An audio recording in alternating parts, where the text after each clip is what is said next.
আবার চলে এসেছি দুই দিদি রান্নাঘরে। তো দেখে বুঝতেই পারছেন গরমে কি অবস্থা। তো আজকে একটা রেসিপি করব, সেটা হলো পটলের তো অনেক কিছুই করা যায়। তো আজকে একটা দেখুন আমি কিভাবে করছি, তো পাশে থাকুন, দেখতে থাকুন। পটলগুলোকে এইভাবে ডুমো ডুমো করে কেটে নিয়েছি, আলুটাকেও এইভাবে কেটে নিয়েছি। আর লাগবে টমেটো অল্প, একটু আদা বাটা, আর একটু জিরে বাটা, ধনে বাটা আমি নিয়ে আসছি মশলাটা, আর একটু রসুন বাটা, একটু পেঁয়াজ। এই রান্নাটা হবে, আর একটা শুকনো লঙ্কা। তো কিভাবে রান্নাটা করি, এইভাবে পটলের রেসিপিটা করবেন, মানে ভাববেন যে মাছ দিয়ে বা মাংস দিয়ে ভাত খাচ্ছেন, এত টেস্টি হয় পটলের রেসিপিটা। একটু করে খেয়ে দেখবেন, আমাকে কমেন্ট করে জানাবেন। গ্যাসটা ধরিয়ে নিচ্ছি। এই যে একটু জিরে বাটা, একটু ধনে বাটা, লঙ্কা বাটা, আদা বাটা, আর একটু রসুন বাটা, মিষ্টি, বাস। এই সিম্পল ভাবে রান্নাটা করব, আপনারা খেয়ে দেখবেন, করে দারুণ লাগে, দুর্দান্ত স্বাদের হয় তরকারিটা। কড়াইতে আমি তেল দিচ্ছি, সরষের তেলে রান্নাটা করব। অল্প একটু তেল দিলাম, পটলটা ভাজবো। পটলটা ভাজলে পরে সেই তেলটা না কালো হয়ে যায়, তো বিচ্ছিরি লাগে দেখতে, মশলা কষালেও সেই কালো কালো ভাবটা থাকে। তাই অল্প তেলে আমি পটলটাকে ভাজবো। তেলটা গরম হয়ে গেছে, এবার আমি পটলটা ছেড়ে দিব।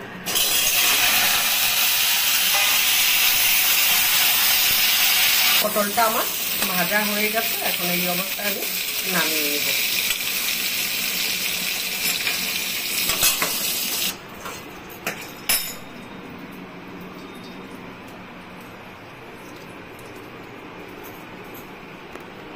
কড়াইতে আবার তেল দিচ্ছি।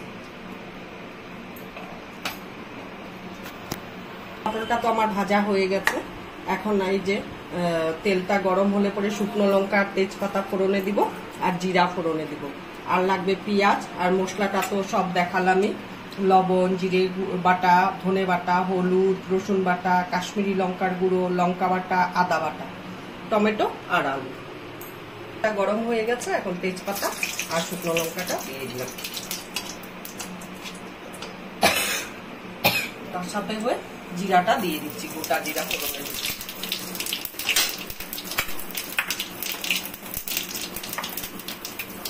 এখন পেঁয়াজটা দিয়ে দিব, একটা বড় পেঁয়াজ কুচিয়ে নিয়েছি।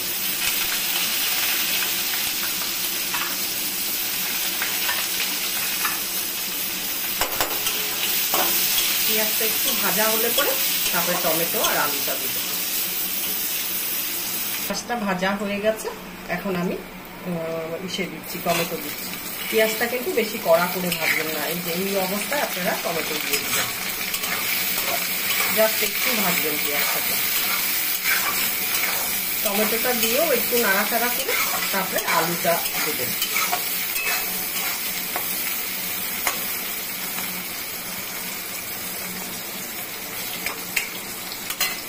এখন আমি আলুটা দিয়ে দিব।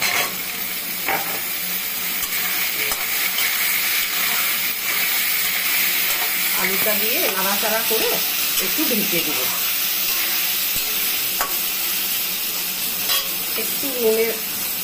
একটু নুন দিচ্ছি, তাহলে আলুটা সেদ্ধ হবে ভালো। আর একটু হলুদ দিলাম, দিয়ে এখন আমি গ্যাসটা কমিয়ে দিব। সুন্দর আলুটাও ভাজা হবে, আলুটা সেদ্ধ হয়ে যাবে। এই আলুটা ভাজছি, টমেটোটা একটু শক্ত আছে তো, এখনো সবগুলো নরম হয়নি, একটু লাল করে আলুটা ভাজবো।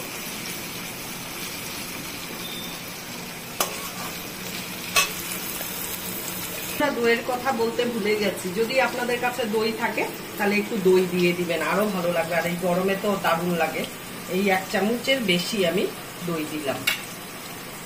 দইটা দিয়ে আমি মশলাগুলোকে ভালো করে ফেটিয়ে নিব।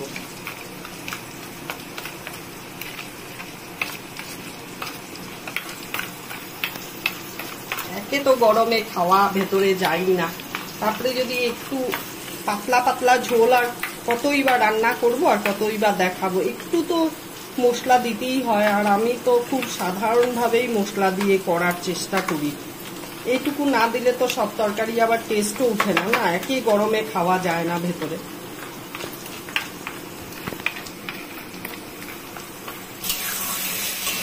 আমার আলুটা ভাজা হয়ে গেছে। এখন আমি এই পর্যায়ে আলুটাতে মধ্যে মশলাগুলো দিব।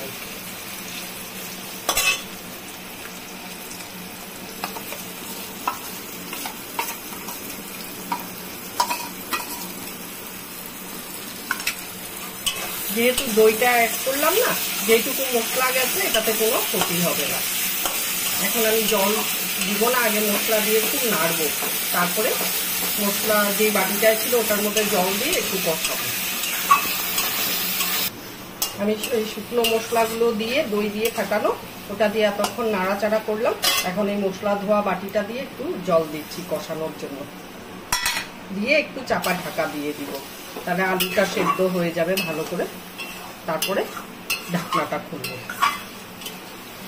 মিনিট 2 মতন রেখে দিব। গ্যাসটা একটু সিম করে মিনিট 2 মতন রেখে দিব।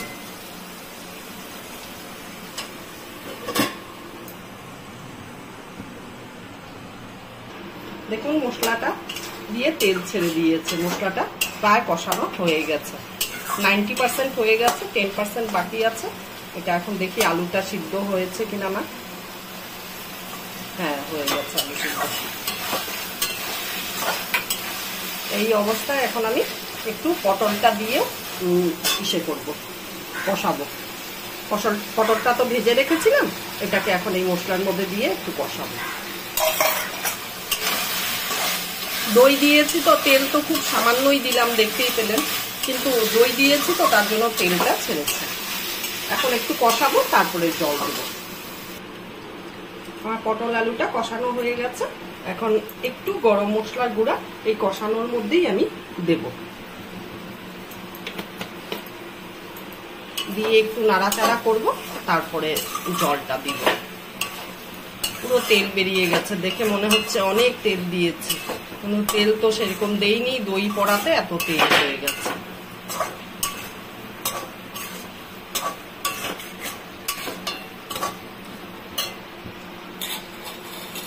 এখন আমি জল অ্যাড করব,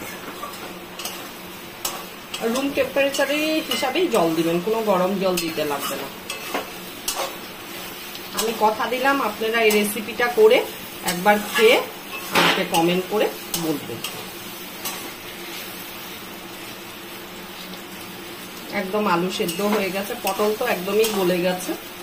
এখন আমি জল দিয়ে দিচ্ছি, একটু চিনিও আমি জলের মধ্যে 1 চামচেরও কম আমি চিনি অ্যাড করেছি।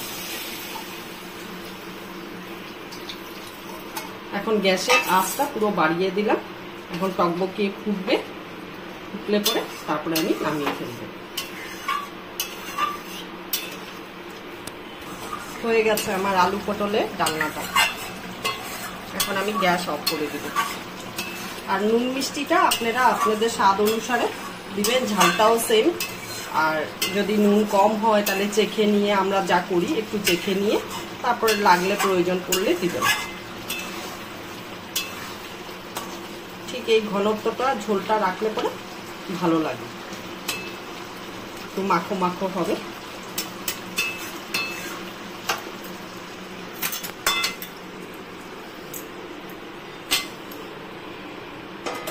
এখন আমি তরকারিটা নামিয়ে নিচ্ছি।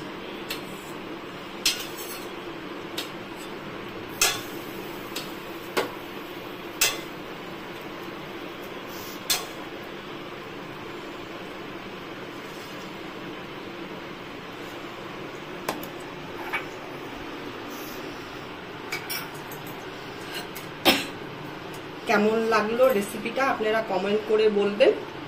আশা করি করে খেয়ে আপনাদের খুব ভালো লাগবে, আমি কথা দিচ্ছি আপনারা করে খেয়ে দেখবেন। আর আজকের জন্য ভিডিওটা এখানেই শেষ, আগামীকাল আবার আসবো নতুন ভিডিও নিয়ে।